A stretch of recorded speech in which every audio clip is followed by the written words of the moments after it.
여러분 안녕하세요. 여러분과 이야기할 이야기는 바로 이제 경영학의 마지막 영역, 국제경영과 국제경제라는 영역. 요즘은 세계는 하나다. 그리고 이제 각 나라마다 무역의 전쟁을 방불케 하는 시대이기 때문에 경영학은 국제경영을 갖다 무시했다. 즉 무역을 갖다가 생각하지 않는다 그러면 그 교과서는 현 시점을 반영하지 못한다 이렇게 볼 수 있습니다. 그래서 가끔 여러 영역에서 이제는 무역에 대한 부위를 갖다 신경 쓰게 되고, 요즘 우리 첨예화된 바로 남북의 문제라든가, 바로 우리가 봤을 때 중국 경제 제2인 바로 중국과 그리고 경제 1위인 미국이 패권의 다툼, 더군다나 우리가 봤을 때 일본이 3위라고 보면 바로 미국의 1위, 2위가 중국, 그리고 3위가 일본인 그 사이에 우리가 왜 되느냐 그러면 존립하는 입장에서 무역은 매우 중요하고, 바로 무역을 통해서 우리는 왜 되죠? 바로 국가가 발전할 수 있다. 그리고 세계는 하나다 하는 관점에서 앞으로 경영학은 국제 경영을 무시할 수 없는 시대에 왔다. 그래서 비교적 여러분이 다른 책을 보면 국제 경영 없습니다.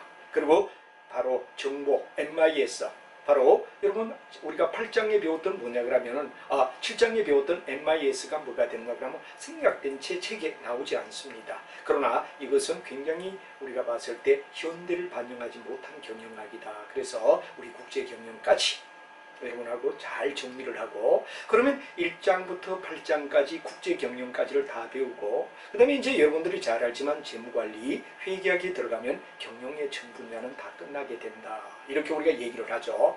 그리고 이제 우리 교수님 중에 리시와 거시를 담당하는 박대천 교수님 이야기들, 이런 것들도 이제 연결되니까 여러분들이 참고하시면 좋겠다 하는 이야기를 드리며 국제경영에 대하여 먼저 이야기를 하도록 하죠. 일반적으로 우리가 국제경영이다 그럴 때는 무역이다.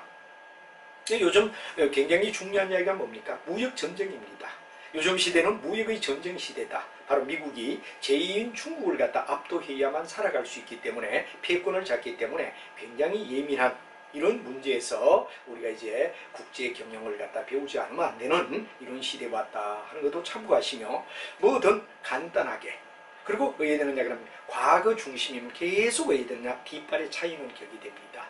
항상 우리는 미래를 지향하는 입장에 공부를 해야만 여러분들이 왜 되느냐 바라는 목표를 달성할 수가 있다. 이렇게 여러분에게 얘기를 드리죠. 그러니까 무역 같은 경영을 만약에 안 했다, 그럼 항상 시험 출제위원은 이 부분이 비중이 있기 때문에 이제는 앞으로 계속 이제 영역을 MIS나 국제경영이나 계량거사나 이런 세 분야는 거의 책에 다른 책에 안 나와 있고 또 누락이 되어 있지만 자세히 얘기하는 이유는 현대 생활에 매우 중요하다 그런 이야기를 드리며, 여러분과 함께 맨 먼저 무역은 어떻게 이루어지느냐, 한마디로 말하면 국경을 초월한 나라와 나라 사이의 장사를 갖다 우리는 무역이라고 불러주는데 어떻게 이루어지느냐 하는 이야기가 중요한 이야기가 되며, 바로 국제경영 아주 중요한 이야기가 되고, 그러다 보면 국제경제 이 부위와 연관이 된다 하는 말이 되죠.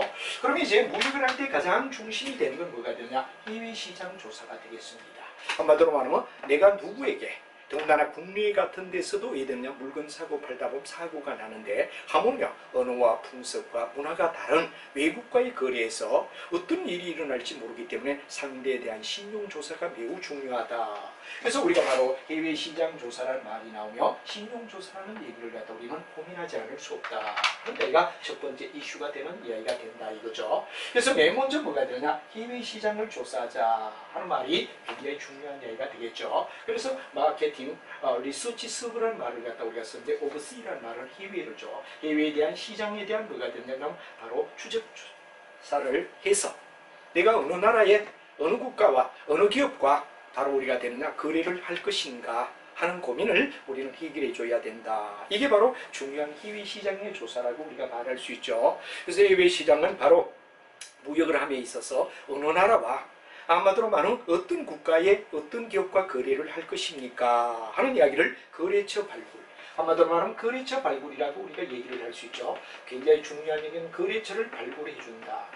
그래서 어느 나라의 어느 회사와 어느 나라의 어느 기업과 거래를 할 것인가 하는 해외시장의 조사가 매우 중요하다 하는 이야기가 나오게 됩니다.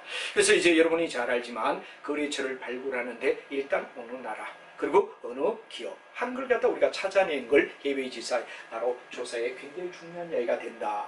그러면 이런 해외 시장에 대한 조사의 가장 중요한 건 바로 상대에 대한 신용에 대한 조사다.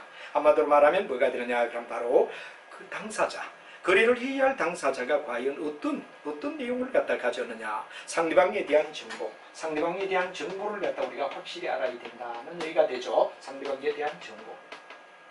우리가 국내에서도 거래를 하다 보면 예를 들어 부도가 나고 문제가 터질 수 있는데 하물며 외국과의 거래에서는 반드시 상대방에 대한 정보를 사전에 우리가 찾아내야 된다 하는 얘기가 바로 크레디트 인콰이어리라는 말을 갖다 쓰죠. 이런 이야기를 갖다 우리가 알아두며 신용조사를 해야 된다 하는 이야기가 중요한 이야기가 될 겁니다.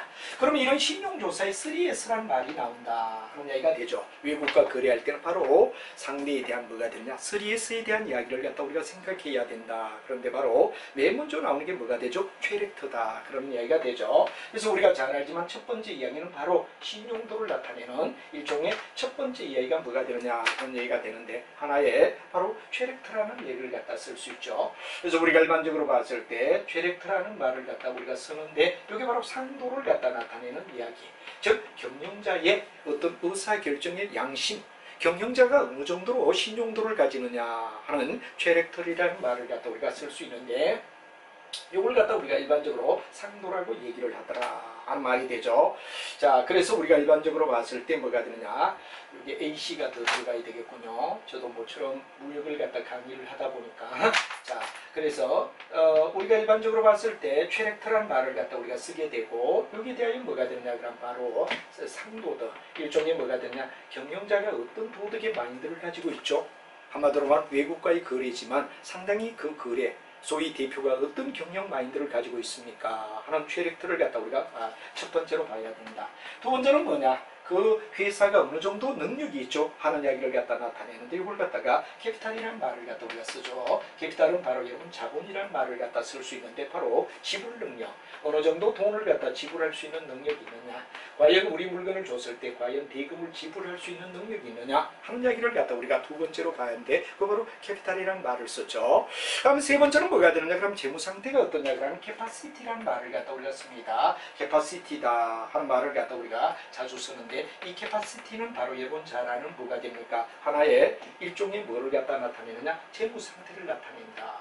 재무 상태를 나타낸다. 그래서 외국과 거래할 때 굉장히 중요한 이야기는 어느 나라 어느 거래처 상대방 정보를 갖다 알아야 되는 게 바로 신용조사가 되고, 신용조사의 가장 중요한 이야기는 바로 상도덕, 캐릭터라는 얘기를 갖다 얘기하고, 두 번째는 지불 능력을 나타내는 캐피탈이라는 말을 쓰고, 세 번째는 바로 재정의 능력이 어느 정도 되죠, 재무 상태가 어떻죠 하는 캐파시티를 나타내는데 이 세 가지를 우리는 3C라고 불러준다 한 말을 여러분이 알면 되겠죠. 그래서 보통 3C가 어떤 거냐 하고 외국과 무역할 때는 상도덕, 그 다음에 캐릭터, 캐피탈, 캐파시티 이 세 가지를 바로 3C라고 불러주며 반드시 우리가 기억을 해야 되겠다 하는 이야기가 중요한 이야기가 될 것 같습니다. 그래서 누구와 거래할 건가, 누구와 거래할 것인가 하는 문제를 우리가 생각하고, 이 이외에도 여러분들 보면 뭐가 되느냐, 책 속에서 바로 컨디션, 거래 조건을 얘기하는 거죠. 그 다음에 여러분들 잘 아는 뭐가 되느냐, 캐릭터리얼, 그러는 담보 능력이 나오죠.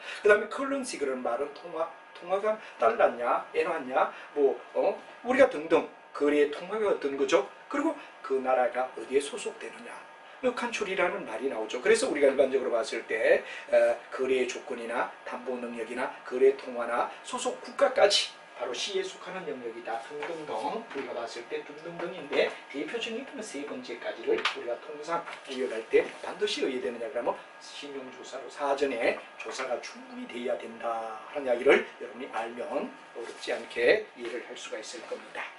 자, 그 다음에 우리가 중요한 이야기는 바로 국내 거래도 그렇고 외국 거래도 그렇겠지만 항상 뭐가 되느냐 그러면 바로 청약이라는 말이 나옵니다. 우리가 일반적으로 봤을 때 청약이다 그럼 신청한다는 얘기가 되죠. 그래서 청약에 대한 응락이라는 말이 굉장히 중요한 얘기가 되겠죠. 그래서 청약에 대한 응락이다 하는 문제를 우리가 얘기하는데, 예를 들어서 어떠냐, A라는 사람이 만약에 물건을 갖다 팔겠다 그럴 때 뭐가 됩니까? B에게 팔겠다 그럴 때 일단 뭐가 되죠? 그렇죠. 맨 먼저 중요한 신청을 갖다 한다 하는 게 오퍼가 되겠습니다. 오퍼는 바로 신청이다 이런 얘기 되죠. 내가 너에게 물건을 팔고 싶노라 하는 얘기가 되면 이쪽에서 그래, 내가 너 물건을 사겠다는 액셉턴스라는 말, 승낙이 있어야 우리가 일반적으로 봤을 때 청약에 대한 응낙이란 말을 갖다 많이 쓰죠. 청약에 대한 응낙. 이 두 가지가 있을 때만이 완벽하게 거래는 이루어질 수 있다 하는 말을 쓰게 됩니다. 만약에 우리가 일반적으로 남녀의 사랑에 비유하더라도 남자와 여자의 데이트에서 나는 너와 사귀고 싶다 하는 바로 오퍼를 갖다 신청했을 때 상대 쪽에서 어디냐 액셉턴스 해서 받아들여주는 응낙이 있을 때 비로소 A와 B는 뭐가 되죠? 거래가 확정되고 어디 되느냐 그러면 성립이 되게 된다 하는 것과 다를 바 없지 않느냐 이거죠. 외국과 무역을 할 때도 우리는 반드시 오퍼에 대한 뭐가 되냐 액셉턴스, 청약에 대한 응낙이 있어야 된다 하는 걸 통상 전제로 하고, 이 만약에 청약을 할 때 예를 들어 확정이냐 우리가 봤을 때 반대냐 하는 말이 되는데, 확정은 이런 얘기가 되겠습니다. 바로 언제까지 네가 사고 싶다면 나에게 연락을 다오 하고 기간이 어디에 됐나 확정될 때, 기간이 확정돼 있을 때를 우리는 확정 오퍼라고 불러준다. 예를 들어 12월 31일까지 연락을 다오, 네가 사겠다면 12월 30일까지 연락을 다오 하면 이건 뭐가 되죠? 기간이 확정되어 있기 때문에 확정 오퍼라고 우리가 부를 수 있다 하는 말이 되겠죠. 그러나 예를 들어서 언제라도 일종의 프리오퍼라는 말을 갖다 우리가 쓸 수가 있습니다. 그건 미확정 오퍼를 얘기합니다. 언제라도 네가 마음에 든다면 나에게 연락을 다오. 그럼 이건 뭐뇨? 바로 우리가 봤을 때 미확정 오퍼를 얘기하고 자유 프리오퍼라는 말을 씁니다. 그래서 확정 오퍼의 반대 개념이 뭐가 되죠? 프리오퍼.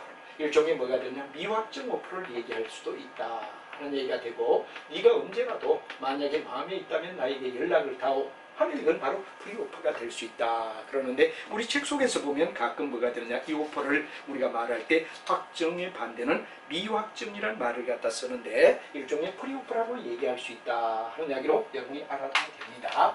반면에 반대 오퍼는 뭐가 되느냐 그러면 이 확정 오퍼를 보냈을 때 상대 쪽에서 여러 가지 주문이나 계약이나 조건을 변경하겠다. 한마디로 말하면 확정 오퍼를 보내왔는데 이 확정 오퍼 속에서 뭐가 되느냐, 몇 가지를 바꾸고 싶다. 확정 오퍼 속에서 요건 바꿔줬으면 좋겠다 하고 상대에게 요청을 한다 이거죠. 그 요청이 뭐가 되느냐, 예를 들어 뭐 계약의 기간이라든가 금액이라든가 뭐 등등 우리가 봤을 때 이런 조건을 갖다 변경, 소위 말해서 조건의 변경을 갖다 가할 때, 조건의 변경을 갖다가 의뢰되냐 그럼 상대 쪽에서 요청한다.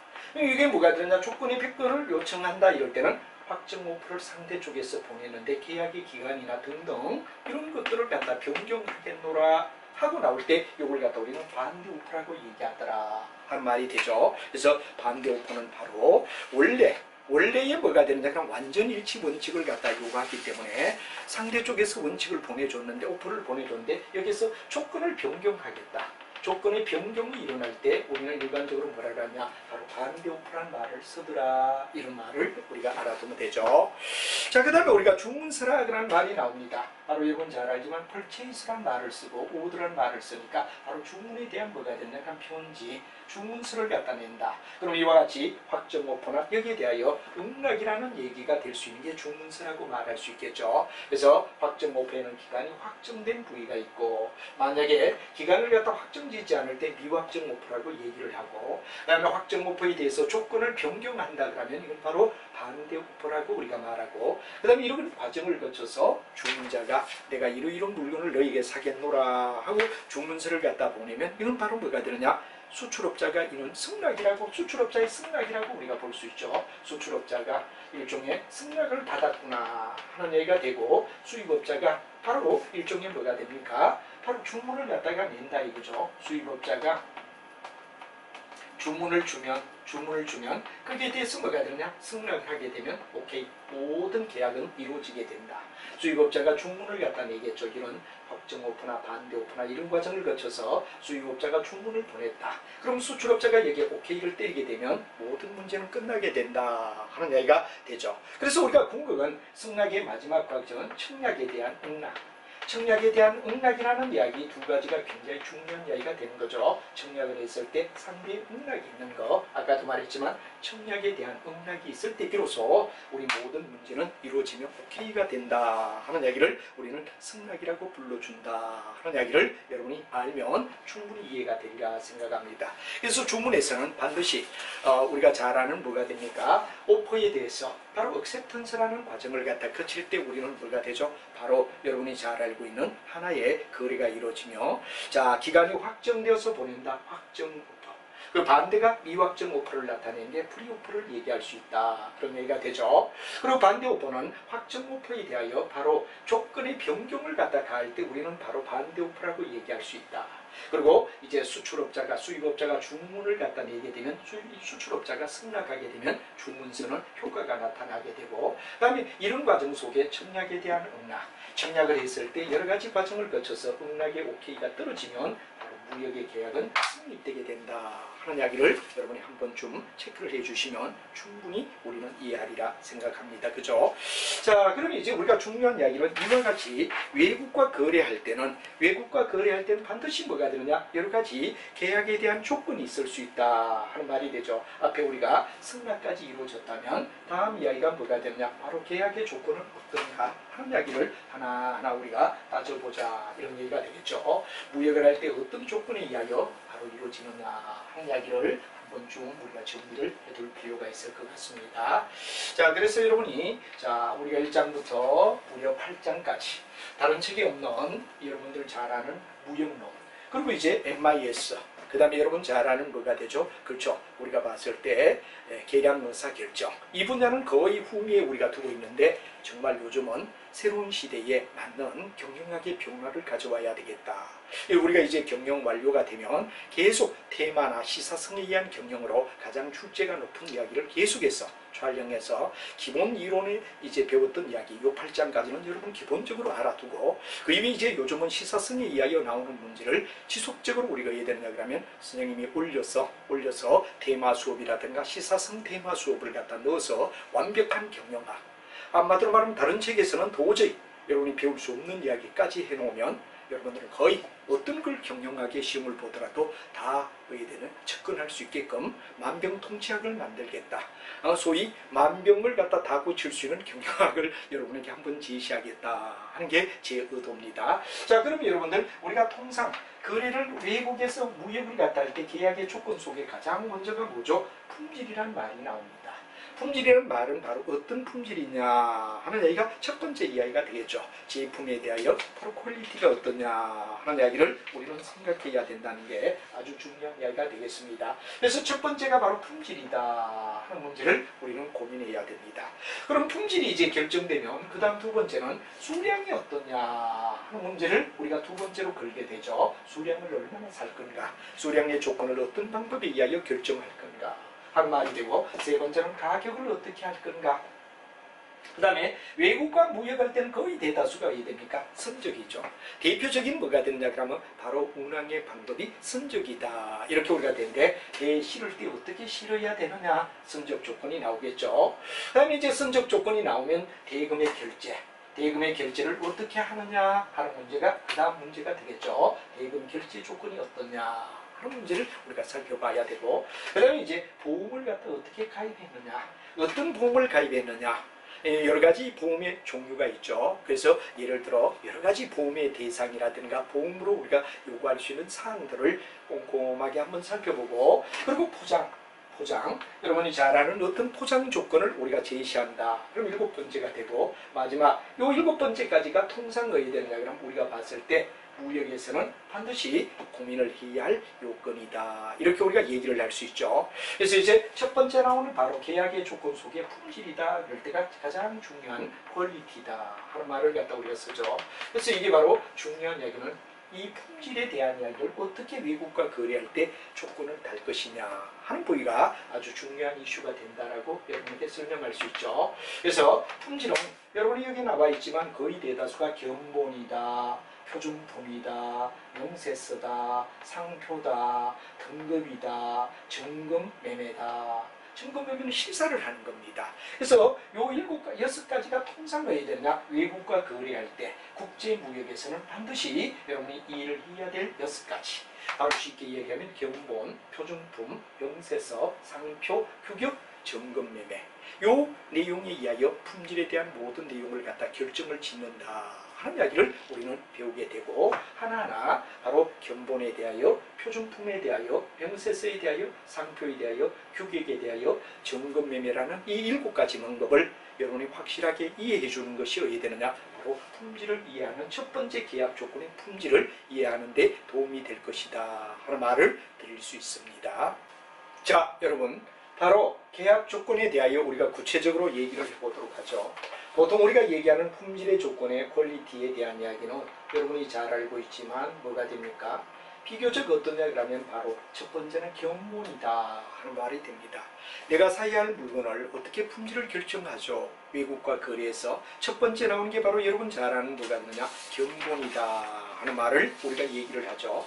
그래서 견본을 갖다 보내달라, 견본을 발레해달라, 샘플을 보내달라 하면, 예를 들어서 바로 수출자에게 샘플 요구가 되면 샘플을 갖다 보내준다 이거죠. 그래서 샘플을 보고 해야 되느냐 그러면 정말 무역을 갖다 거래할 때 이루어질 수 있느냐. 근데 대부분의 이야기에 가장 많은 게 견본 샘플이다 하는 말을 우리가 쓸 수 있죠. 그래서 샘플을 보고 수입하자 하는 내용, 품질을 갖다 결정짓는 걸 갖다 많이 쓰더라 하는 말을 알아두면 됩니다. 샘플은 바로 견본이다 하는 말을 갖다 우리가 쓰면 되죠. 견본을 샘플이라 불러준다. 이제 두 번째 이야기는 뭐가 되냐면 표준품이라고 있죠. 표준품은 우리가 잘 알지만 등급이라는 말이 나옵니다. 등급을 얘기하죠. 그래서 예를 들어 1등급이다, 2등급이다 그러는 등급을 갖다 우리가 얘기할 때 우리는 일반적으로 뭐라 그러죠? 표준품이다 이런 말을 씁니다. 등급이 있습니다. 등급. 그래서 예를 들어 농수산물 같은 경우는 1등급, 2등급, 또는 예를 들어서 우리가 잘 아는 뭐 인삼이다, 수삼이다 이럴 때도 등급을 가지고 우리가 얘기한다. 그럼 이건 뭐가 되냐? 표준품이라고 우리가 말할 수 있다 하는 말이 되겠죠. 그래서 실제로 바로 완성되었을 때 어떤 등급에 도달되느냐 하는 말을 갖다 우리가 얘기해서, 그게도 이제 뭐 여러 가지가 있겠지만 평균 등급이냐, 평균 등급을 갖다 우리는 잘 알지만 뭐가 되느냐 그러면 FAQ라는 말을 씁니다.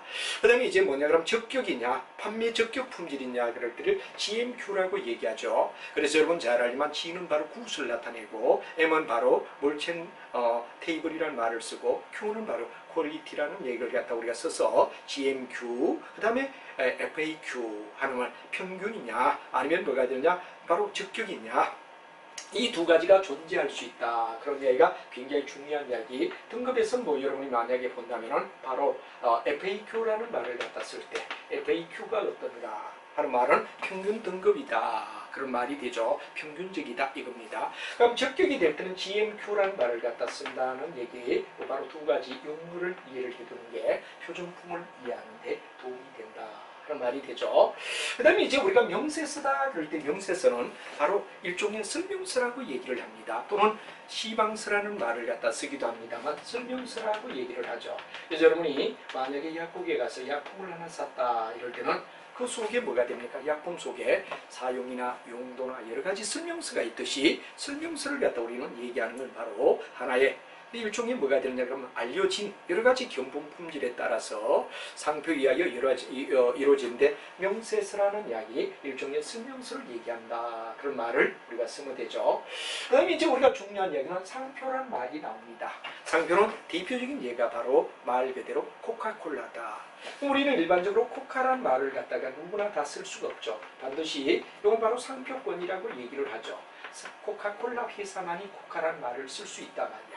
그래서 상표에 의하여 예를 들어 우리가 잘 알고 있는 널리 알려진 이름, 널리 알려진 이름을 갖다 우리는 뭐라 그러죠? 상표라고 얘기한다 하는 이야기를 우리가 알아두면 되죠.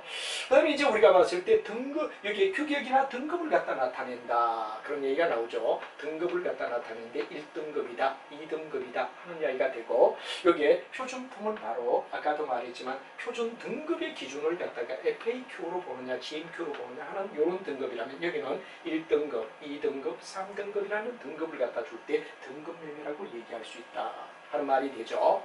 그 다음에 실제로 왜 되느냐 하면 조사를 한다. 인스펙션이라는 말을 써죠. 점검매매라는 말은 실사. 이 실사가 뭐가 되느냐 하면 바로 실제 하나하나 물건을 갖다 다 따져준다. 하나하나 물건을 갖다 어떻게 돼 있느냐를 갖다 우리가 다 따져주는 걸 갖다 우리는 일반적으로 뭐라 하냐 점검매매라고 말하더라. 그래서 품질을 결정하는 방법 속에 나오는 이야기를 해봐라. 그럴 때 이제 견본을 보낸다 하는 말이 되고, 그 다음에 뭐 등급에 의하여 GMQ, FAQ, 그래서 표준의 등급을 갖다 잡는 표준품. 표준품을 FAQ, GMQ 하는 이야기, 이런 것들로 의한 등급, 뭐 물론 뒤에 등급도 있겠지만 그보다는 구체적으로 FAQ, GMQ를 얘기하는 표준 등급을 얘기하고, 명세서는 그 말 그대로 설명서 또는 우리 일반적으로 시방서라는 말을 쓰기도 합니다. 시방서라는 말을 쓰는데 바로 하나의 내용이 뒤섞여 있는 명세서를 얘기하더라. 그 다음에 이제 상표는 바로 여러분이 널리 알려진 이름을 얘기하는데 코카콜라다. 그럴 때 코카가 뭐가 되죠? 상표가 된다는 말이 되죠. 그 다음에 이제 우리가 잘 아는 규격 등급 매매는 뭐가 되느냐 그러면 1등급, 2등급. 여기는 이제 구체적으로 아까는 표준이냐, 좋은 상품이냐, 적격이냐 뭐 이런 얘기를 하는 게 표준품이라면 여기는 아예 1등급, 2등급, 3등급처럼 등급이 나오는 걸 얘기한다. 그런 얘기가 되고, 점검은 말 그대로 실제 제품 하나하나를 다 따져가며 실사를 해야겠다. 실사를 해서 얘들은 품질을 결정한다. 그럴 때를 우리는 일반적으로 점검매매라고 불러준다. 그래서 외국과 무역 거래를 할 때 바로 품질에 대한 이야기, 퀄리티의 결정 방법은 요 6가지 이야기가 이루어진다. 또 여러분이 이해를 하시고 어렵지 않게 하나하나 정리를 꼼꼼하게 해둘 때 여러분에게 도움이 될 수 있다 하는 이야기를 설명할 수가 있죠. 그래서 뭐 국제경영이 뭐 시험에 나오느냐, 뭐 간단하게 하자. 근데 국제경영이 이제 요즘 굉장히 비중이 높아지니까 뭐가 됩니까? 어쩌다가 하나씩 이렇게 돌출로 나타나기 시작한다 이거죠. 그래서 여러분이 절대 어야 된다 그러면 한 분야라도 최대한 어야 된다 그러면 넓은 분야를 정리해놓고 시험 본다든가 또는 준비된 마음, 이게 바로 경영학을 정말 좋은 점수를 받는 기법이다 하는 말을 들며 이 바로 계약의 조건 6가지도 꼼꼼하게 뭐 저런 게 나와? 다 빼버리고 핵심만 가지고 공부를 했다. 여러분 출제위원입니까? 얼마든지 앞으로는 바로 계량의사, 그 다음에 MIS, 국제경영 이 부분은 책이 없다. 그럼 그건 바로 얘들은 여러분을 실패를 끌고 가는 이야기밖에 안 됩니다. 이 분야까지. 그래서 경영의 8개 분야가 다 골고루 잘 돼 있어야 된다. 그리고 이제 회계, 재무 이까지가 되면 경영학은 거의 의외되죠. 완벽하다라고 말할 수 있고, 여러분이 어떤 시험에 대비하든 어떤 것이든 이까지 정리가 돼 있을 때 안심할 수 있다 하는 이야기를 여러분 다시 한번 생각할 수 있는 영역이 되겠습니다. 자, 그 다음에 이제 또 나중에 뭐 시험의 종목을 바꾸더라도 경영학은 얼마든지 많은 자격증이나 또는 입사 시험에 들어갈 수밖에 없죠. 이럴 때 여러분이 어떻게 되느냐 그러면 바로 완벽하게 준비될 때는 체크된 노트만 가지면 어떤 시험이든 어떤 뭐 입사 시험에라도 대비가 될 거 아니냐 하는 이야기를 드리며 꼼꼼하게 다 해둬라 하는 말을 우리가 쓸 수가 있습니다. 자, 그 다음에 이제 우리가 생각해야 될 이야기가 뭐가 되느냐, 계약 조건에서 우리가 품질을 얘기할 게 첫 번째였다면 두 번째는 바로 수량입니다. 수량. 얼마의 물건을 갖다 살 것인가 하는 수량에 대한 조건을 우리가 살펴보자 이겁니다. 수량은 어떻게 외국과 거래할 때 결정되느냐 하는 이야기를 우리가 자주 쓰는데, 일반적으로 수량은 여러 가지가 있겠지만 우리가 일반적으로 봤을 때 바로 중량이냐, 중량은 무게를 얘기합니다. 중량이다. 그래서 우리가 중량은 일종의 하나의 무게를 갖다 얘기한다라고 얘기하죠. 무게, 얼마의 무게냐, 이런 얘기가 중량이라는 말을 쓰죠. 반면에 용적은 뭐가 되냐, 부피를 얘기한다. 어느 정도 부피를 차지하느냐 하는 문제를 우리는 용적이라고 얘기를 하죠. 그 다음에 이제 개수가 얼마냐, 몇 개냐, 개수가 어떠냐 하는 이야기가 되고, 그 다음에 우리가 또 봤을 때 뭐가 되느냐 그러면 이런 개수, 그 다음에 일반적으로 봤을 때 길이 이런 것들은 뭐가 되느냐 그럼 다 하나의 뭐가 되느냐 그럼 바로 수량 조건을 얘기할 때 이야기다. 단 조심해야 할 건 바로 중량과 부피다. 용적을 갖다 나타내는데 오해 없기를 바라며 개수, 길이까지 우리가 생각해 두는 게 중요하다 하는 말을 우리가 씁니다. 근데 이 수량 조건에는 먼 외국으로부터 물건이 오다 보면 배에 싣고 왔지만 어느 정도 해야 됩니까? 예를 들어 곡물이라든가 시멘트라든가 또는 뭐 여러 가지 거대한 물건들을 싣고 왔을 때는 실제로 바람에 의하여 기후에 의하여 건조되고 이러다 보면 딱 맞추기가 어렵습니다. 그래서 이 수량 조건에는 굉장히 중요한 이야기가 어느 정도 용인해 주는 것, 바로 예를 들어 100톤이다 그러지만 싣고 오다 보면 또 긴 항해를 마치다 보면 여러 가지의 뭐 해야 됩니까? 건조 조건이나 바로 제품이 어떠냐 그러면 바로 예를 들어서 너무나 마르지 않은 상태에서 말라버린다든가 이럴 때는 어느 정도 뭐가 되느냐 수량은 차이를 둘 수 있습니다. 이걸 갖다 과부족 용인, 과부족 용인이란 말이 되죠. 외국과의 거래할 때는 반드시 너무 많든지 부족한 걸 갖다가 인정해 주겠다 하는 걸 과부족 용인이라고 하죠. 설령 좀 많더라도 수출자가 돈 더 내나 이런 얘기를 하지 않습니다. 100톤인데 보낸 게 뭐가 되느냐 뭐 101토이다. 1톤 더 많으니까 돈 더 달라 이런 얘기를 할 수가 없다 이거죠. 그래서 우리가 보통 이제 뭐가 되느냐 그러면 이런 하나의 내용을 갖다 모안드 로스라는 말을 갖다 써서 MR이란 말을 갖다가 굉장히 ML이란 말을 갖다 많이 쓰게 되죠. ML은 바로 여러분 잘 아는데 많든지 적더라도 이해하겠다.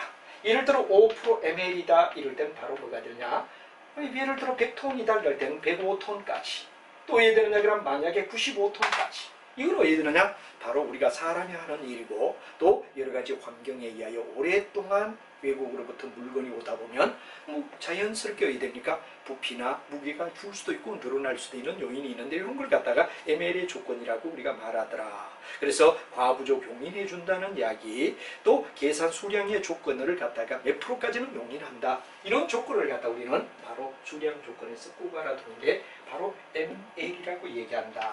여기 M은 바로 많은 걸 갖다 얘기하고 L은 뭐가 되냐 부족하는데 어느 정도 한 5% 정도 5% ML이 5%다 그럼 5% 정도는 어디 되느냐 바로 많든 적든 서로가 따지지 않기로 한다 하는 이야기를 ML의 조건이라고 불러주는데 바로 외국과 거래할 때는 너무 먼 항해를 하고 물건이 오기 때문에 ML의 조건이 있을 수 있다 하는 이야기를 여러분이 알아두면 되겠습니다.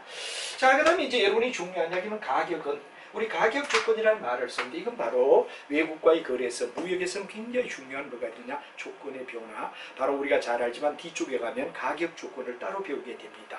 예를 들어 공장 인도 가격 마지막은 최후의 수입자의 창고까지 가져다 주는 마지막 가격 그래서 가격 조건이 나오는데 이 가격 조건은 냉정하게 따지면 바로 일종의 수출자가 어디까지 물건을 가져다 주고 얼마를 받을 것이냐 하는 이야기가 되며 바로 이런 이야기가 바로 외국과의 거래에서는 굉장히 중요한 이야기가 되는 거죠. 이 가격 조건은 쉽게 얘기하면 결론은 누구냐? 수출자가 주체가 됩니다. 수출자가 하는 말이 주체가 되죠. 수출자가 바로 왜 되느냐? 어디까지라는 말이 굉장히 중요합니다. 너를 바로 취급하는 물품을 대상은 물품이 되겠죠. 바로 수출자가 물품을 어디까지 그리고 가져다 주고 얼마에 이 말이 굉장히 중요한 이야기가 됩니다. 수출자가 상품을 어디까지 가져다 주며 얼마에 하는 말을 충족시켜주는 이야기가 바로 가격 조건이라는 얘기가 되죠. 그래서 여러분이 뭐 여러 가지 가격 조건에 대한 이야기는 아예 뒤쪽에 무역에 대해서는 굉장히 중요한 이야기 하나 내용을 나중에 하나하나 우리가 배우게 되죠. 그래서 결론은 수출자가 바로 어디까지 그리고 얼마에 이게 바로 중요한 뭐가 되느냐 가격 조건을 나타낸다. 그래서 여러분들이 이러한 국내에서도 가격 조건이 여러 가지가 있겠지만 외국에서는 더군다나 바로 굉장히 중요한 조건이 가격 조건이다 하는 이야기를 우리가 배우게 됩니다. 그래서 가격 조건에 대한 이야기를 여러 가지 각도에서 이제 우리가 배우면서 뒤쪽에서 배울 건데 미리 먼저 가격 조건이 바로 무역의 하나의 조건으로 들어간다 하는 이야기를 알아두면 되죠.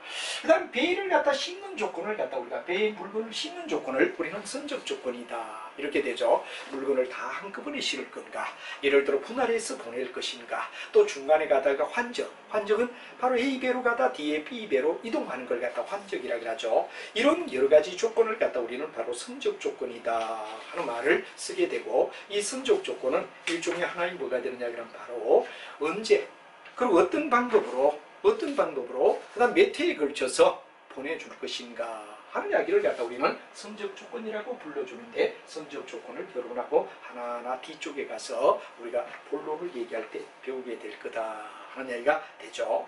그 다음에 이제 중요한 이야기가 바로 우리가 봤을 때 대금을 어떻게 결제하느냐 하는 문제를 우리는 대금 결제 조건이라고 얘기하죠. 무역에서는 굉장히 중요한 게 대금을 어떻게 서로 주고받을 건가 하는 이야기를 여러분하고 같이 한번 배우는데, 이것도 뒤쪽 가면 우리가 자세히 한번 더 리뷰가 되며 나오는데, 앞에서 그냥 큰 통째로 한마디로 말하면 뭐가 되죠? 이게 일종의 OT다 이렇게 보면 되죠. 1강은 항상 앞강의 가장 먼저는 바로 OT의 과정과 다를 바가 없다. 우리가 뒤쪽에 나올 내용들을 갖다 미리 먼저 한번 쭉 검색하며 바로 내용을 갖다 아웃라인을 잡아주고 미세하게 들어가서 뒤쪽에 다시 한번 리바이벌 된다. 이렇게 봐주시면 되죠. 그래서 맨 먼저 대금 결제.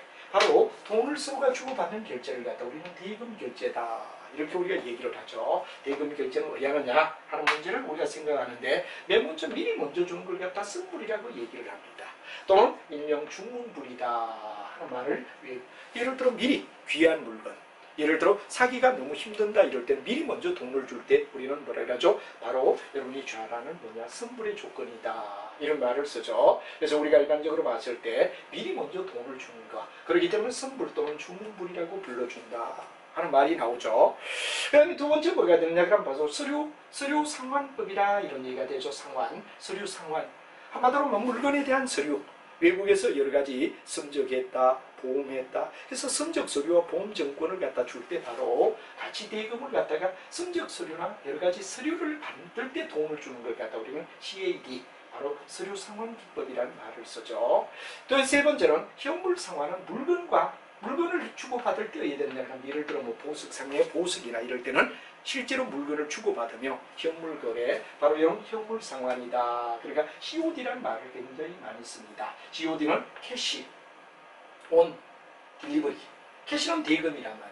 그럼 이제 하자마자 딜리버리는 인도란 얘기가 되죠. 그래서 물건과 현찰을 같이 맞바꿔 할 때 우리는 일반적으로 뭐라고 하냐, 바로 현물 상환 방법이다 한 말을 씁니다.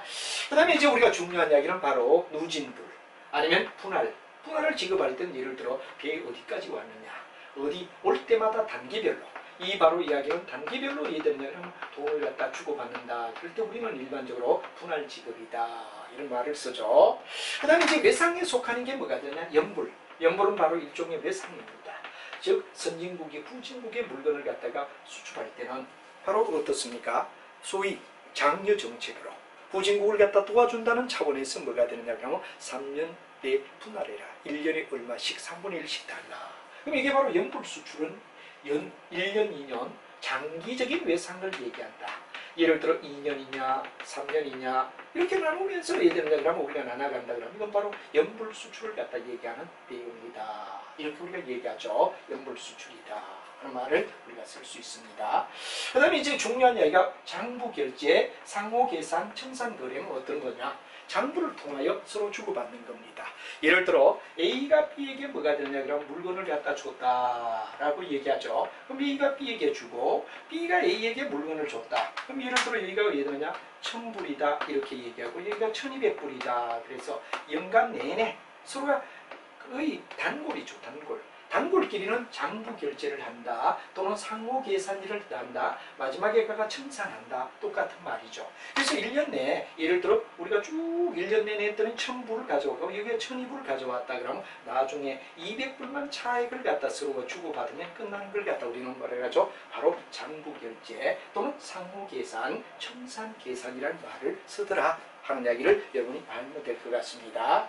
그 다음에 이제 DP다 그럴 때 D는 바로 서류를 얘기합니다. 여러 가지 우리가 잘 알지만 서류가 있다 이거죠. P는 바로 지급이죠. 서류를 받을 때 바로 지급한다. 이게 바로 DP 조건이라는 말을 쓰죠. D는 바로 여러분 잘 아는 도큐멘트란 말은 선적에 대한 여러 가지 서류를 얘기하는 거죠. 이때 페이먼트란 말은 지급입니다. 그래서 서류를 돈을 지급함과 동시에 준다. 그렇기 때문에 이거는 현찰 거래와 다를 바 없다. 현찰 거래와 다를 바가 없다. 이렇게 되죠. 그럼 여기 반하여 뭐가 되느냐 그럼 DA는 어떻죠? 서류를 받는데 인수. 한마디로 말하면 환능을 갖다가 준다든가 외상입니다. 이건 외상. 내가 예를 들어서 여러 가지 환능을 갖다가 의대로 내려면 화환이란 말을 특히 미국에서는 우리가 무역에서는 많이 쓰죠. 화환이란 말은 화물을 근거로 한 환능이다. 그런 말을 되죠. 이건 바로 후불을 얘기합니다. 후불. 외상을 얘기하는 거죠. 그래서 여기서 중요한 것은 DP는 바로 서류와 돈을 동시에 주고받을 때 우리는 DP 조건이라고 얘기하면 DA 조건은 뭐가 되느냐 그러면 서류와 그 다음에 acceptance의 뒤에 뭐가 되고 바로 인수라는 얘기가 되죠. 오케이. 환급을 갖다 인수해 준다. 그럴 때 화환 결제를 쓰더라 하는 말이 되겠습니다. 그래서 우리가 대금을 결제할 때는 바로 여러분이 잘 아는 선불의 거리, 그리고 서류와 상환하는 거, 현물 거래, 그 다음에 분할, 연불, 그 다음에 장부결제, 장부결제는 상호회상을 얘기하는 거죠. 그리고 DP, DA, 이 8가지가 바로 외국과의 거래할 때 일어나는 무역에서 가장 많이 쓰는 통상적 기법이다 하는 말을 여러분이 알아두시면 어렵지 않게 우리는 대금을 어떻게 서로 주고받죠? 하는 이야기에 대한 이야기가 충분히 될 수 있다 하는 말을 우리가 쓸 수가 있습니다. 자, 그 다음에 이제 우리가 보험이다. 보험은 외국과 거래할 때 보험을 갖다 들지 않는다는 건 굉장히 위험하죠. 왜? 우리가 보험이다 그럴 때 보험은 바로 선박에 실은 물건과 선박이란 2가지가 보험의 대상이 됩니다. 잘못하면 선원이 되느냐? 선원은 임보험입니다. 사람에 대하여 보험을 드는 건 임보험이라고 하고 물건에 대하여 보험을 드는 걸 갖다 물보험이라고 하는데 수출보험은 물보험이다 이렇게 되지 임보험은 아닙니다. 그래서 여러분이 중요한 이 보험은 바로 대상이 뭐가 되느냐? 바로 상품과 그다음 뭐가 되느냐? 그러면 여러분 잘 아는 뭐가 되느냐? 선박이다. 이 2가지에 대하여 보험을 갖다 우리가 드는 걸 갖다 우리는 일반적으로 뭐라고 하죠? 보험 조건이다 이런 말을 쓰는 거죠. 그래서 상품을 선박에 든다 할 때 바로 우리가 잘 아는 뭐가 되죠? 선박에 실을 때 이 보험 조건이다 이거죠. 그래서 우리가 일반적으로 하나만 들 때는 단독이라고 하고 2를 들 때 공동보험이라고 얘기하죠. 그리고 이 보험은 이제 뒤쪽과도 굉장히 강조하고 무역에서 보험을 가입하지 않는다는 건 굉장한 위험에 노출되기 때문에 반드시 보험이 드는데 여러 가지 보험에 대한 용어, 보험에 대한 내용 이런 것들을 뒤에 가면 우리가 배우게 되고 마지막은 포장 조건이 됩니다. 그래서 포장을 어떻게 해주느냐?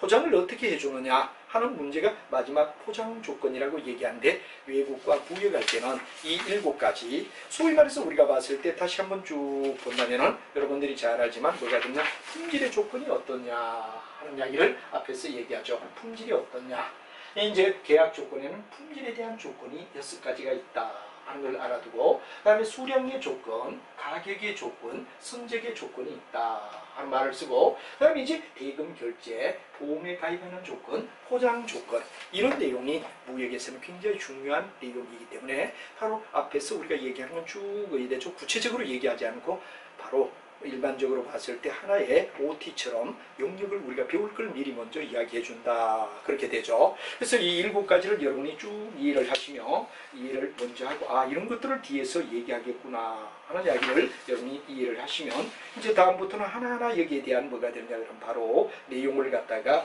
하나하나 정리를 갖다 우리가 해가며 마무리를 짓는다 하는 이야기가 되며 그 이후에 가서 이제 좀 더 구체적으로 뒷부위에서 이러한 내용을 심도 있게 하나하나 배우게 된다 하는 이야기를 여러분이 이해하시며 하나하나 끝까지 인내심을 가지고 정확하게 공부를 좀 해놓으시면 여러분이 바로 도움이 될 거다 하는 이야기를 거듭 강조드리며 다음 시간에는 여러분과 함께 클레임에 대한 이야기 바로 클레임은 무역에서 분쟁이 일어날 때 어떻게 처리하느냐 하는 클레임의 사항을 우리는 이야기하도록 하겠습니다. 여러분 매우 수고했습니다.